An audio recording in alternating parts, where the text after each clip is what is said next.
This looks like a booger. This is like so flimsy at this point you can't even use it.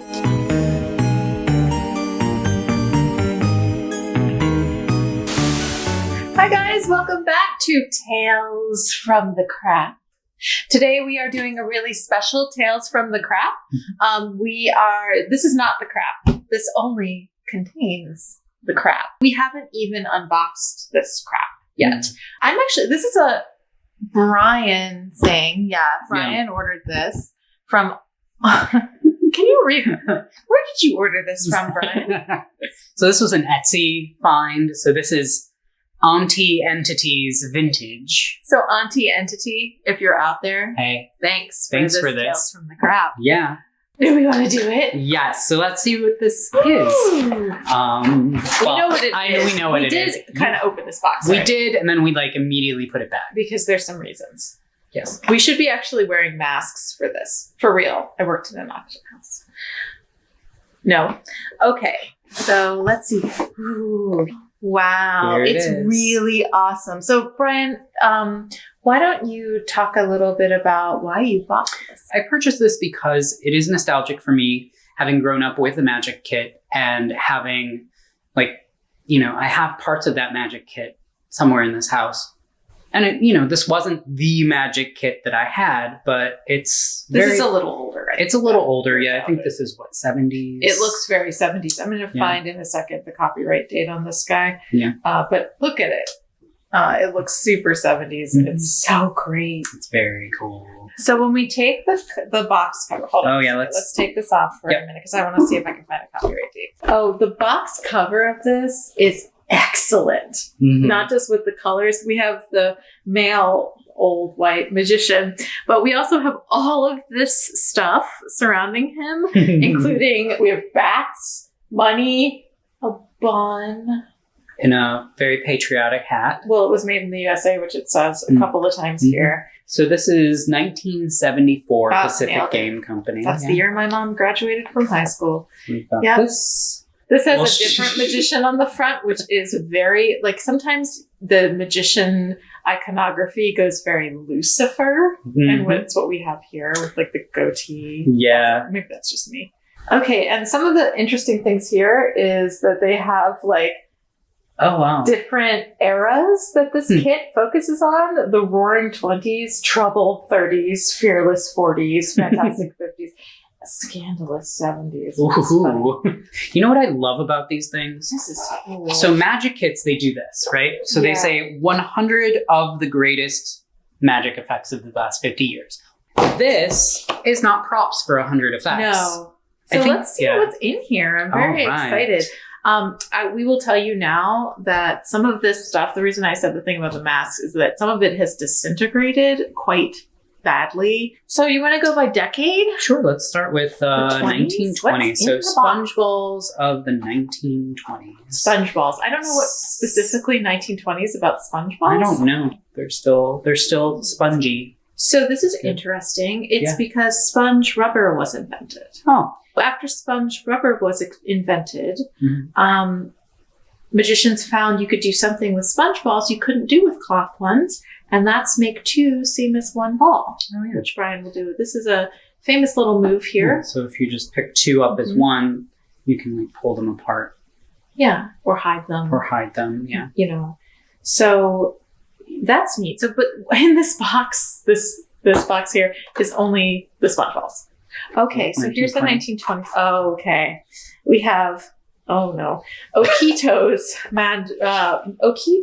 Vanishing Wand. I want to switch with me and find this book and see what they say about this. So this is a Vanishing Wand from the 1920s. So we have this here. This looks actually like it hasn't really been opened in the past. We have some black shiny paper. Oh, Theo Bamberg performed as Okito. Oh. Yeah. I did not know that was Okito's name. Yeah.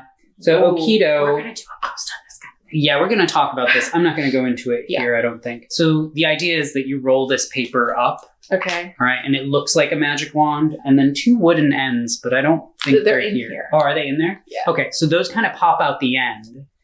You got this thing, and it looks like this it looks wand. like that. Looks like a wand. Yeah.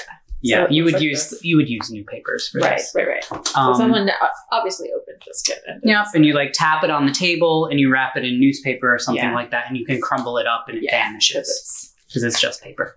Let's go to the 30s, Brian. What do we have for the What do 30s? we have? Squash. Something called squash. So this tells us that Percy Abbott Okay. was Australian by birth, came to America in the 1920s, was a magician, but also started Abbott's Magic Novelty Company Cool. in Michigan in 1934. And this was one of the first tricks he offered for sale, and it's called squash. And it says it's an immediate success and still performed by some magicians today professionally, which noses might grow on that one. For this one, a glass of liquid would be necessary, right? Yep. This guy here This is is the gimmick. So this is not seen This is by a secret. the audience. I don't know how they would not see this, Well- given that it's bright orange. Well, I don't know why it would be bright orange. I don't know. But what would happen is it would attach to your belt loops, and then the elastic would go under the coat. Yep. And then you'd fill the glass partially with liquid. All right. So what would happen is Brian would put this on his left palm. His right hand would secretly grab the ball. He would bring his hand to the left, and then he pushes the ball into the glass. So that would squish in. You would Squish in there. Squash, right? Squash. This would then, you would do this motion and it would go presumably by the elastic. Yeah, but it's kind of This cool. elastic has been stretched to death.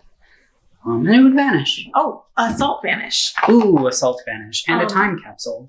So a handkerchief, so this one you would probably get a handkerchief, it might not be in there anymore, is spread over the left and a small well pushed down to it. Mhm. Salt is, you put the salt in the handkerchief until Oh, I it's see. full.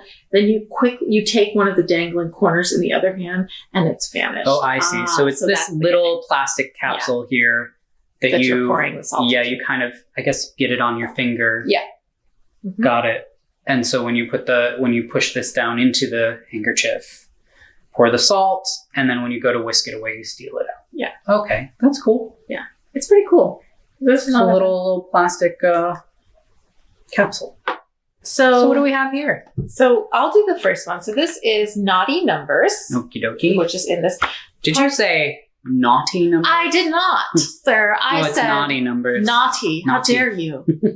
What did you hear? While your back is turned, someone throws a pair of dice. I guess it could be any Mhm. dice. If you turn your back, pick up a length of string, coil it around your hand. Someone now adds up the spots on the 3 hidden faces of the dice. So the underneath. Okay. Yeah.